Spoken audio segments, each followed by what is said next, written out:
of a runner, of a 100-meter runner, okay? So at the beginning you really do not know anything about this runner, but you will have some prior about the average time which is spent by a generic runner about running 100 meters. Okay. So you might say, okay, I do not know anything about this runner, but I know that on average, if we are in a really good competition, I will have a distribution which is near to, let's say, 12 seconds. Okay? And then at some point, you make this specific runner, for instance me, running 100 meters, and I would take, let's say, 60 seconds. It's, let's say, a gentle guess. Okay? And so you want to try to somehow move this distribution towards my data.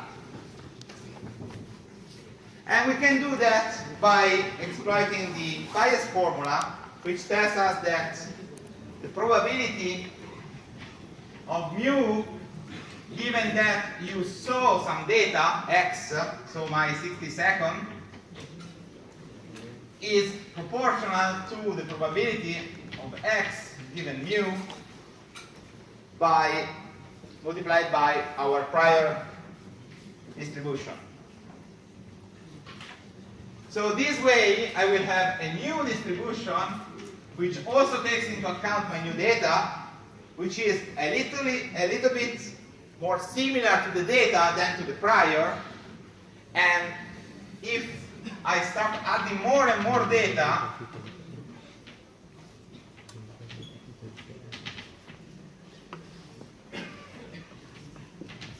at some point this distribution, so I can continue doing this operation.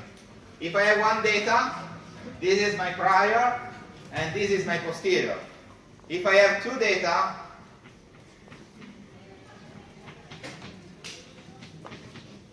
I can use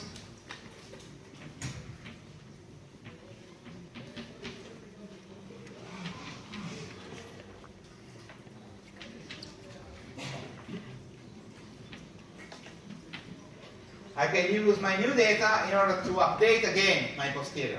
Okay? And this operation will move my initial distribution for the parameter mu to another distribution which will likely be around, let's say, 60 seconds, which is the real value, the true value for the parameter in this case. Okay? Still, at the end of the process, I won't have a single value. I won't have just a single value for my parameter. I will have a distribution over my parameter. Okay? That's the difference between what we had before and what we have now. Okay? So in the frequentist approach, at the end of the procedure, you will have a single number. At the end of a Bayesian update process, you will still have a distribution. Okay? At some point we will see something like that during the exercise. Okay? Do you have any doubts? Any question? Something? Are you sleeping? Probably yes. Okay.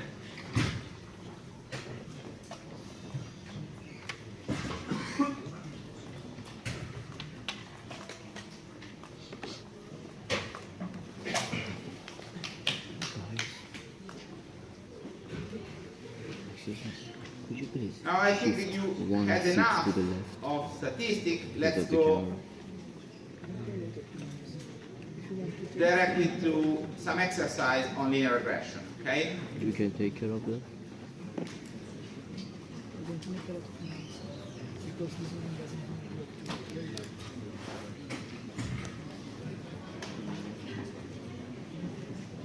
So I hope you already tried at home to execute the first 6 pages of this PDF, just in order to understand what are the useful MATLAB commands which can be used to perform linear regression. So, at first, one should ask himself or herself, when do I perform linear regression? What's the problem I'm solving with linear regression?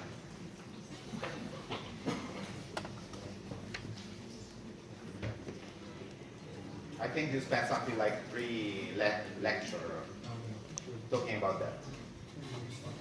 Nobody? Continuous? Not necessary. So the point is that we want to learn, let's say, a function between some input and an output, and that's practically half of engineering. And how we want to do that? At first, we want to base our results on data. So we need some data in order to build this function. The second point is that we need some kind of regularity on the output we want to learn. In the specific, when we are talking about regression, we should have some ordering over the output. If we do not have any ordering, then linear regression is not a good idea. If we have no ordering over the output, what's the other technique we should use?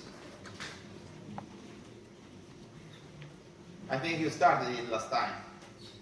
If it is not regression, it's classification, okay?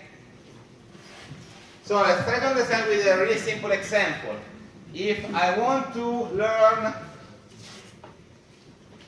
the shoe size of a person by looking at his age, should I perform classification or regression? Well, the shoe size has some ordering. I can order all the shoe size, so I'm likely it's a good idea to use linear regression. If I want to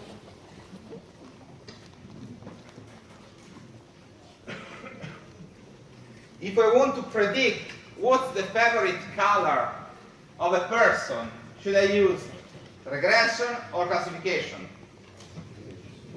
Why classification? Wait, color are not order? Yeah, they are ordered. Okay, there are some way of ordering colors, for instance, the RBG scale, but in general, color clearly are not ordered. So you cannot tell if red is greater or equal than yellow. Okay, that makes no sense. Okay, so we know what we want to solve.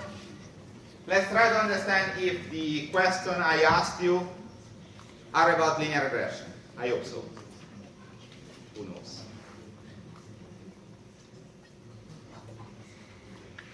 So, let's start with the first exercise. We are considering a dataset called car small. We want to write a MATLAB script which pre-process data for regression. What are the operations one should perform in order to have meaningful data for regression?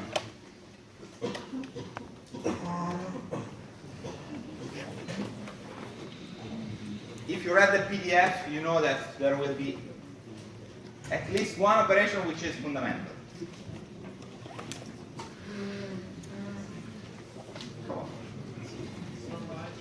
Normalizing data. What does normalizing mean?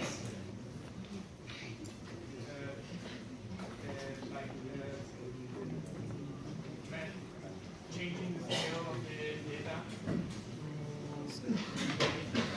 to uniform So for instance, if you have two inputs which are on really different scale, let's say we are both comparing the age and the amount of kilometer one has run during his life, probably you will have that the first number will be around 0 and 100, while the second one might be from 0, likely, not likely, to 10,000 meters. No, 100,000 meters. Okay. So a good idea is just to put all the input and also the output, if it is necessary, to a scale which is meaningful. Usually one wants to standardize or normalize data. There are few options on the PDF. You can use either the max minus minimum standardization or some other standardization which is based on standard deviation of data. What's the command we use in MATLAB to standardize data?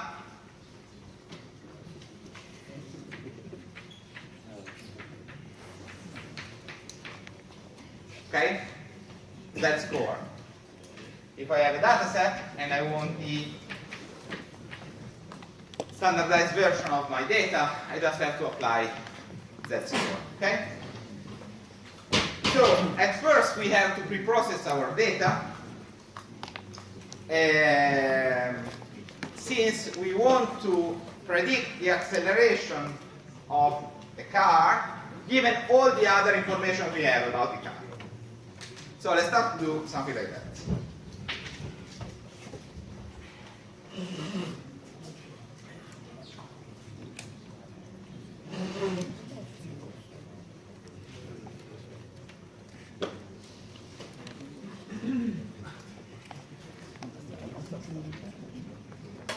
So let's open a new script in MATLAB.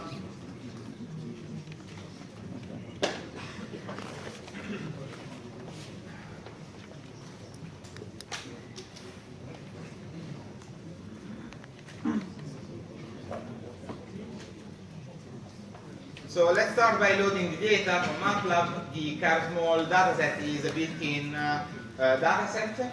Okay, it's a built-in dataset if you have all these toolbox installed. So I suggest you also to install, apart from MATLAB, also the neural network toolbox, the statistical learning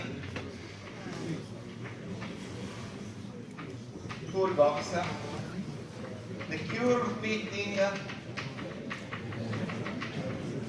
toolbox, and I think the optimization toolbox.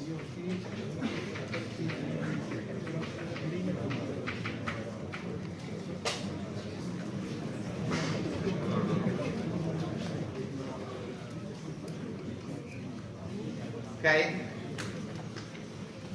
I think there is a post on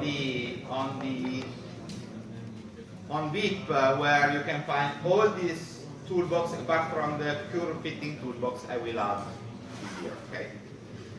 So to load the data set, we just have to type load. Let's see what we have. Okay. We have a set of vectors, each one with 100 values. For instance, the acceleration means that we have a value for the acceleration for 100 different cars. Okay? So now we want somehow to standardize all the data, and in order to standardize all the data, we have to generate a single matrix containing all the feature we have.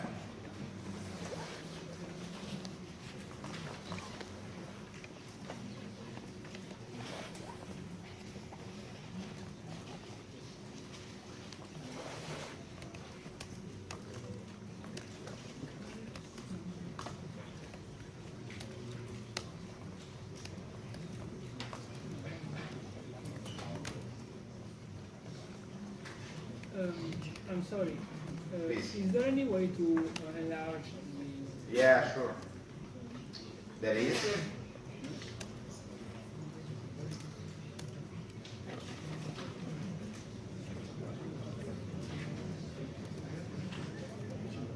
Okay.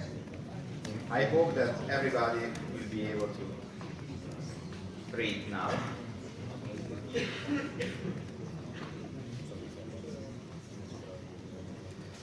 So,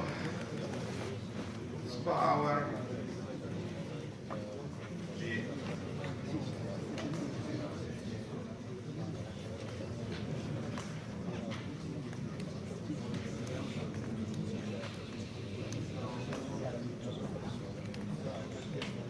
Okay. I decided only to keep a subset of all the variables.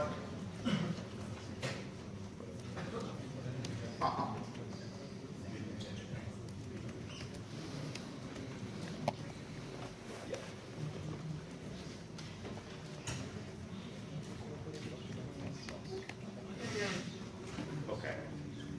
Since some of the variables are categorical variables, so I decided to exclude them from the standardization clearly. Okay? So,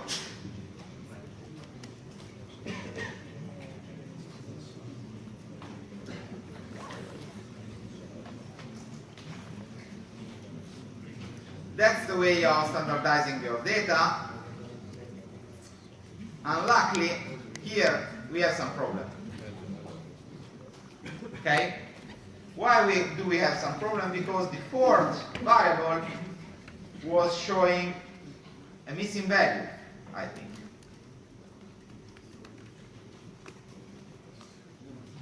So when Z-score was trying to compute the standardization, it failed, since there was an n value.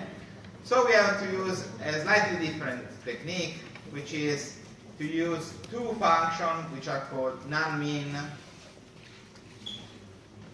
and non-SDD in order to compute the average value for our matrix and the standard deviation of these values. So we can do something like that.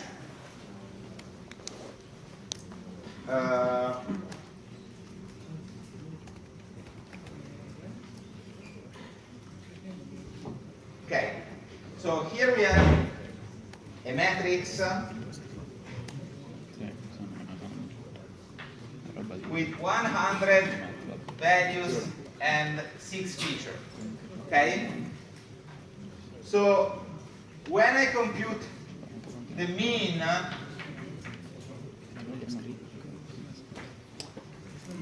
of my matrix, what will I have? I will have a single mean for each column. Okay? So I will have a row vector composed by 6 values.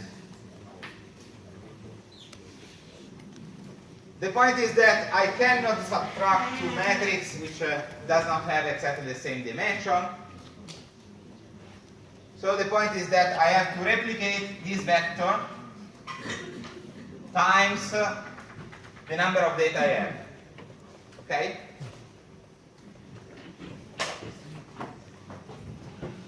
So,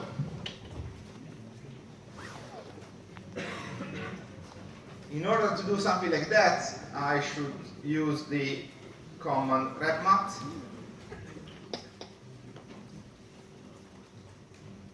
And I have to replicate 100 times my vector on the horizontal axis and just one time for the, to the vertical axis, the vertical coordinate, and just one time for the horizontal coordinate. Okay? Now I have, in order to standardize, I have to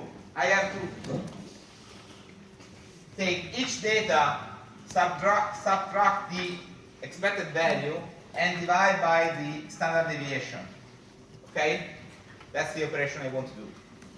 I already did that. Now I have to divide each value for the standard deviation. And as before, I need to replicate the standard deviation, otherwise I cannot divide value by value. So again, red font, none STD, 100.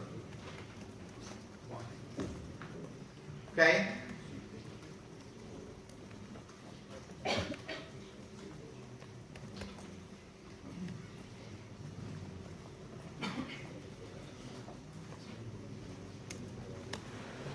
Clear.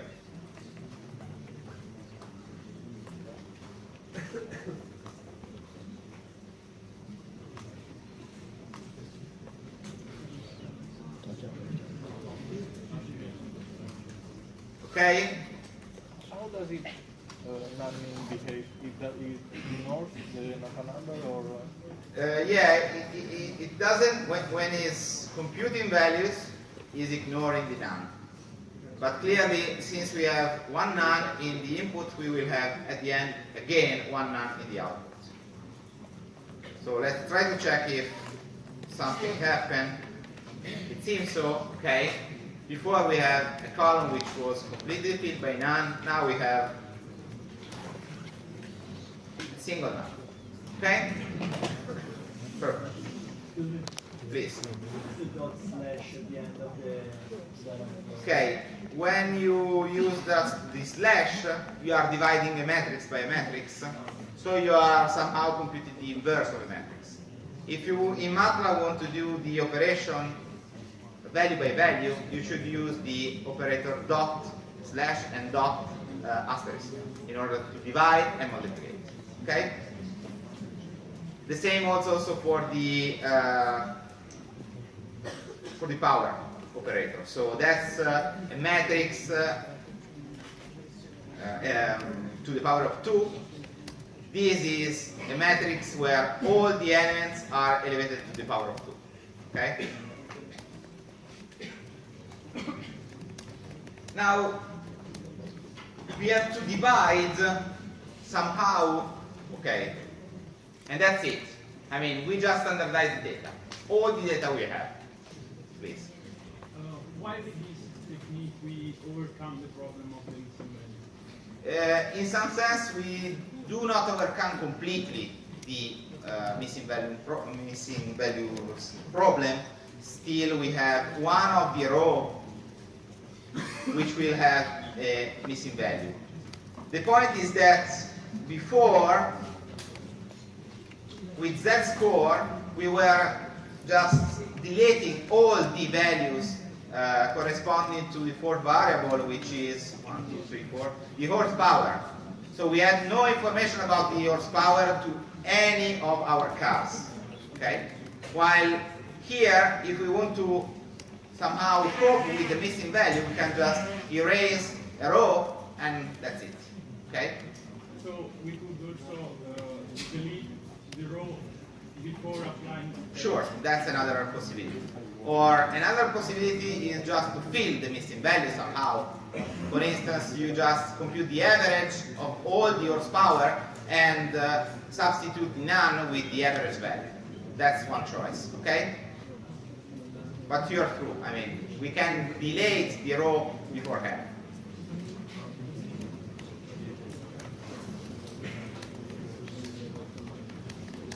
Okay. So,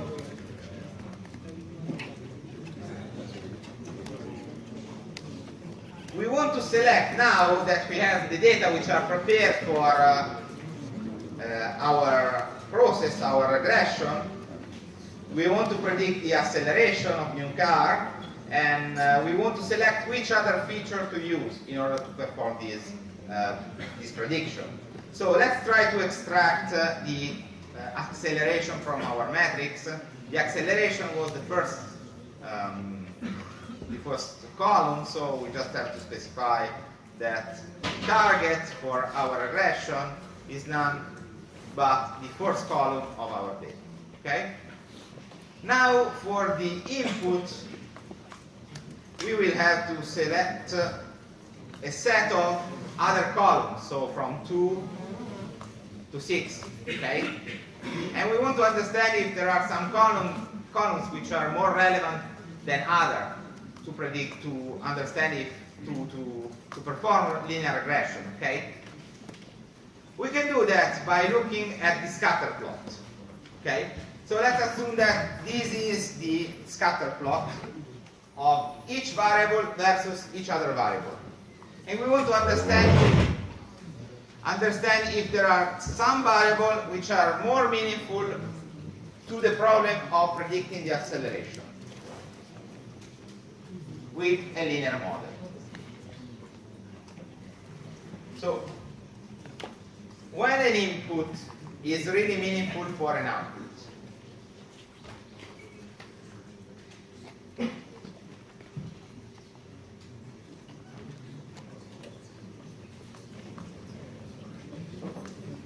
let's make 2 examples. This is my output, this is my input, these are my points. If I tell you that I want to predict this new point, it is meaningful that I specified you that it is this point or another or not. Do I need to specify you that I want to predict here or not? Maybe not. Not why? Because it's just an horizontal line with some noise.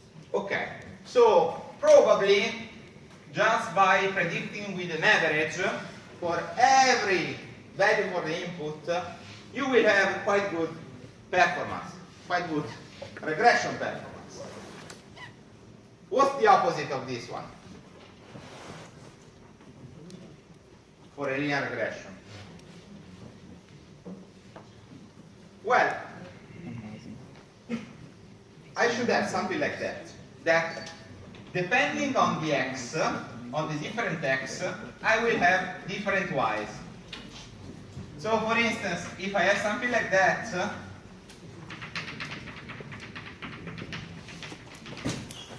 I will have that. It will really matter if I'm asking you to predict this value or this value. Okay? So in this case, there will be correlation between the two variables. In this case, there will be not. So let's look at the scatter plot. Here we want to predict what? The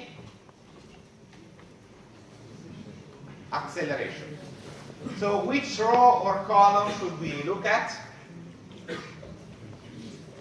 The first one, okay? Okay, yeah, it's acceleration, cylinder, displacement, horsepower, model something, and weight, okay? So in order to look at the correlation between the acceleration and all the other variables, we should look at the first row and or the first column. It's exactly the same, okay? They are just mirrored. So let's look, for instance, with the weight here. There is a clear correlation between weight and acceleration. It seems not, okay? These are more or less randomly shaped points. Okay? So probably by using as input the weight is not a good idea in order to perform regression. Okay? While I would say that if I'm using cylinder, number of cylinder, number of displacement, and horsepower, we have somehow some correlation. Okay? I'm a little bit more skeptical about model year here, but one might argue that also in this scatter plot, in this correlation plot, we have some information we can exploit in the regression. So I would say that I will use, for sure I won't use the last variable, but the other four maybe it's a good idea to use them for regression. Okay? Please. Okay, so in the diagonal, you just have the histogram for a variable. So for the acceleration, if you plot the histogram just for the acceleration feature, you will have this plot. While in each other graph, you will have exactly this stuff. So here you will have a feature, and here you will have another feature on the y and x-axis. If I'm not wrong, it should be that the y is the row, while the x is the column. Okay? To make sense. Is that clear? I don't understand. It's exactly the opposite. If you just take the y and the x and you revert the meaning, you will have exactly the same. So this plot is exactly equivalent to this one. Okay? In this case, we are looking at the correlation between acceleration and cylinder. In this one, we are looking at the correlation between cylinder and acceleration. Okay? The histogram represents the amount of data we have, right? Actually, if we have a matrix, we should have more or less exactly the same number of data in each square. The histogram is okay. The histogram is the count of the data with respect to a bin you define. So if we have the data which are from 0 to 100, we will have that this interval will be divided into bins, and we will count the number of data falling in these bins. That's how a histogram is made. Okay? Please. The correlation. So let's think about the prediction. We want to make prediction. So we want to use some input in order to predict some output. If you are in this situation, the information that you are here or here is useless. Because the best prediction is just to predict a constant value. Let's say 5 every time. 5. That's the best prediction we can give. Instead, if we have an high correlation between the input and the output, we will have that depending on the position of the input, we will have really different outputs. For instance, here if we want to use a line to predict, we will be more precise to predict something like that than predicting without using the input, so just by using a single value. Okay? That's the point. If there is correlation, I can be more precise by using the information about the input. If there is no correlation, I can just predict one value for each value of the input.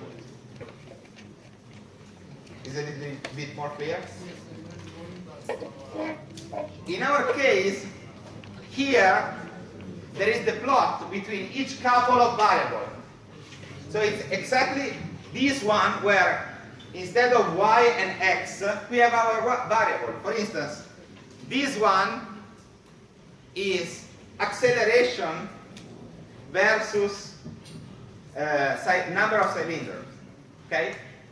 And there is somehow some correlation, in a sense that if we have low number of cylinders, the acceleration is really high, while if we have medium number of cylinders, the acceleration is medium, while if we have a really high number of cylinders, then we will have a low acceleration. Okay? That's the point. Instead, for instance, here, we cannot tell exactly the same. If we move on the x-axis, we will have more or less the same prediction for the y, for the acceleration. Okay? I want just to select those features with something like that. Because this feature probably will give information for my regression. Okay? Fine? Okay. Let's move on. At last, so, sure.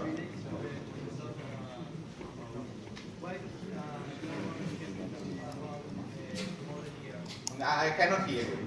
Why you are more skeptic about the model here? And the relationship? I think that there is not such a high relationship.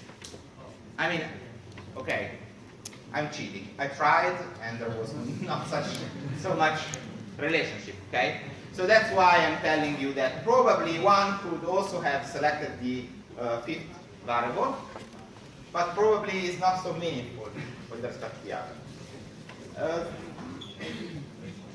Okay, that's Is the result the same for the cylinder versus acceleration? Because I can see the distribution is pretty similar. again, it's something which is just an inspection of the data.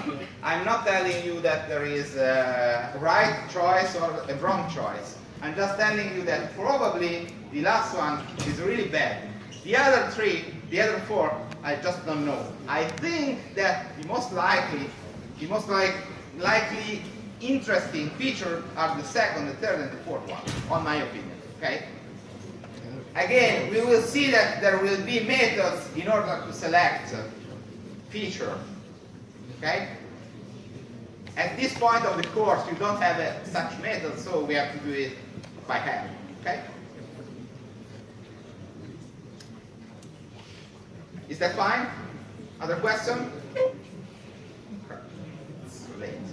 Okay, at last, we want to guess if the coefficient of our regression will be positive or negative. What do you think?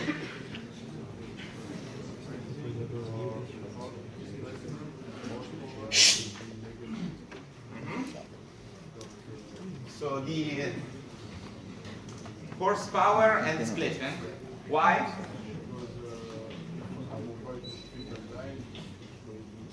Yeah, okay. If it is something like that, it means that the higher the x, the higher the y.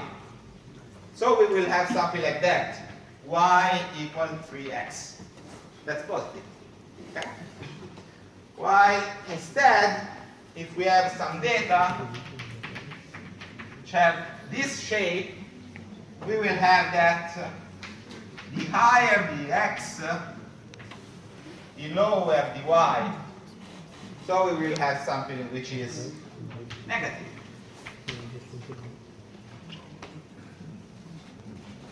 But that's true if you have just one input and one output. If you have multiple input, you cannot tell the sign of your coefficient. Since there will be some further correlation between the input which might influence the sign of your coefficient. So if I'm just looking at a couple of variables, probably I will have all the coefficients which will be negative. Instead, if I'm using all the features for a single regression, I might have coefficients which are positive and negative. I really don't know how I can predict that. Okay?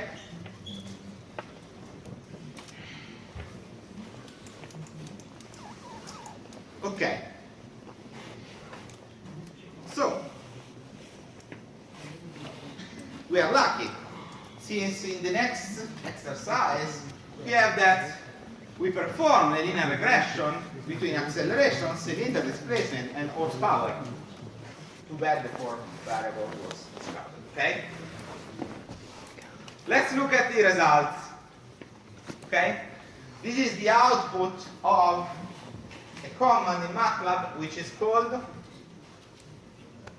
fitlm, which means fit linear model. Okay? And so on the top you have the model with your output, 3 input, and also a constant term, and then we have the result. We have the estimates, so the coefficients for each one of the inputs. For instance, as I told you before, here x1, which is cylinder, which we were expecting to have a negative coefficient, here it has a positive one. Okay? Clear? Is that clear? So if we look just at cylinder and acceleration, here, we have a negative correlation, okay? Something like that. So as long as we perform a regression with just cylinder and acceleration, we will have a negative coefficient. We can try to do that. If we add many other inputs, it might happen that this correlation doesn't hold anymore, and we have a positive coefficient, okay? We also have some other values, as E is an estimate of the variance of the coefficient, and then we have T stat, which stands for T statistics. It is a T statistic for the test H0, my parameter is equal to 0, versus H1, my parameter is different than 0. This is the test we are performing there. So let's try to understand what the T-stat, okay, this T-stat has, let's say, not such a meaning since we do not know the distribution of our parameter. It's a Gaussian distribution, but let's assume we don't know. But we have the p-value. We can look at the p-value in order to understand if it is more likely to have H0 or H1. Let's start with the first one. The first one has p-value equal to 82%, which is high. The p-value is between 0 and 1, okay? It's a probability. So if the p-value is high, it means that I'm likely to not reject H0. Okay?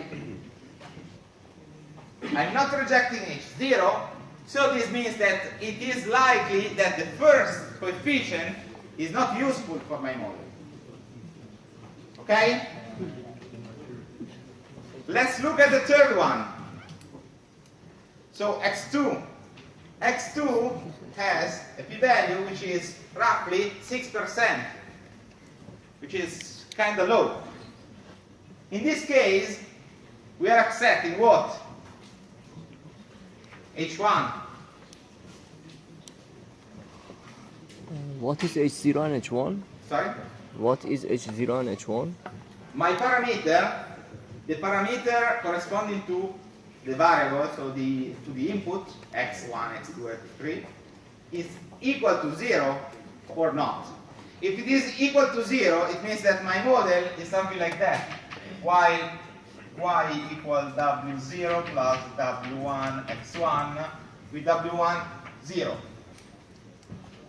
This means that this feature is not useful, okay? Or, again, this is a statistical test, so I do not have enough information in order to say that that feature is meaningful, okay? So, instead, if we have a really low p-value, we can say that the input corresponding to that p-value is meaningful. So here, I would say that x2 and x3 are really meaningful for the problem, while the intercept and x1 are not so much. Okay?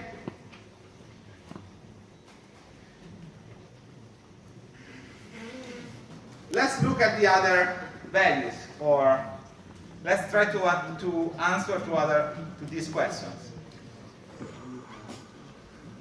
So, do you think all the features are significant? No. Probably not. Probably only the last two are significant. Do you think that at least one of the features is significant? Yes. I cannot tell that from this test.